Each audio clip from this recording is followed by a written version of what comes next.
Hi, welcome to Red Shoes Speak. I'm Jess Dennis. And I'm Tom Clifford. Hi, Jess. How are you? I'm good. How are you? How's baby? Awesome. Best thing ever, isn't it? I know, barely a baby. That's what freaks me out. She'll always be your baby. I know. Well, gets a little weird though. Maybe in high school. Maybe for prom. We won't wish her off to prom just yet. No, not yet. Not No. yet. No, we're barely doing diapers. Okay. Well, today I want to talk about this fascinating article I read yesterday in Inc. magazine. Ink magazine, love it. I read this article all about Etsy, which is an online, I don't know if I'd call it an online What's it retailer. stand for? Do you know what Etsy stands for? I don't. Okay. I don't think it stands for anything. It's basically the world's largest online flea market. Flea market, yes. Anyone and everyone can make products or vintage goods and then list them for sale on Etsy. Homespun. They have to be made at home. Yeah, but you can also have vintage stuff that's not made at home, but Okay. it's like vintage kind of stuff. So, but you have to make it at home. You can't manufacture products and then put them on Etsy. It has to be No somebody who's mass-produced making them stuff. at home. Yes. Right. Yes. So this article was all about how basically anybody can launch a business and become their own entrepreneur selling their own home goods. But if that entrepreneur grows too large, so there's too much demand for their products and they can't keep up with making them at home, Yes. and you can hire employees and still make them at home, but you can't have them outsourced. But anyway, if they grow too large and outsource their product to a manufacturer, They you can't can sell no it longer anymore. sell on Etsy. Right, they can't sell anymore. Yeah, so at this point, the business model doesn't scale. So it was a very interesting article about that, which just got me thinking about the whole online, social selling, relationship Right. connection kind of thing. Because what's really important about Etsy and what they've really bet the farm on is that people want unique items made by individuals. Yes. They want unique items from artisans, Right. basically. Yes.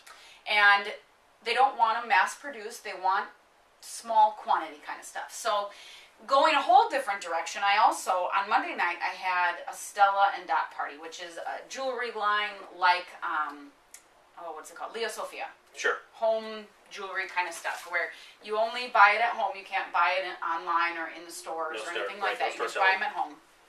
And we had this party, and while the woman who was selling the jewelry was giving the speech, she talked about how Stella and Dot, their whole business model is social selling. Meaning you go into somebody's home and then you sell this jewelry just through having a relationship with somebody that you know, That's right. believe You in, invite and your trust. friends. And Yep. Absolutely. Yep. So I just started me thinking a lot about social media and how important all these relationships are and people buying from one another, taking recommendations from friends and family. Everything is going that direction. Everything is very much, what do people think about this product and would you recommend it? And you look to your inner circle. I remember growing up, the Fuller Brush guy would go door to door, and it's kind of the other way around it, doing the cold calling, where you had your little party and you had, a group of friends, but every one of them probably came to become better educated and probably to buy something. So instead of, I don't know how many doors you would have to knock on. Oh my gosh. You'd think if you had a 1% rate of getting in a door, you'd have to knock on 100 doors where you had a party and you had 5, 10, gals together, and it probably was a pretty successful get-together. Yeah. Had a few sociables, a few munchies, looked at some jewelry, and that's kind of a neat idea to be able to, and that's where Etsy gets it. You have a positive experience. I want to share that positive experience with my networks, Right. Facebook or Twitter. So they've made sharing your purchase very simple. But clearly, Etsy gets it. Yeah, it's very interesting. So I'd love to know kind of where all this stuff is going. Obviously, the social selling is here to stay. Absolutely, People's absolutely. networks. It'll be interesting to see what happens with Etsy and if they're going to be able to scale this business model so that you can still buy unique items that Right. might not be made by the individual, but were crafted and dreamed up by Sure. the individual. So Sure.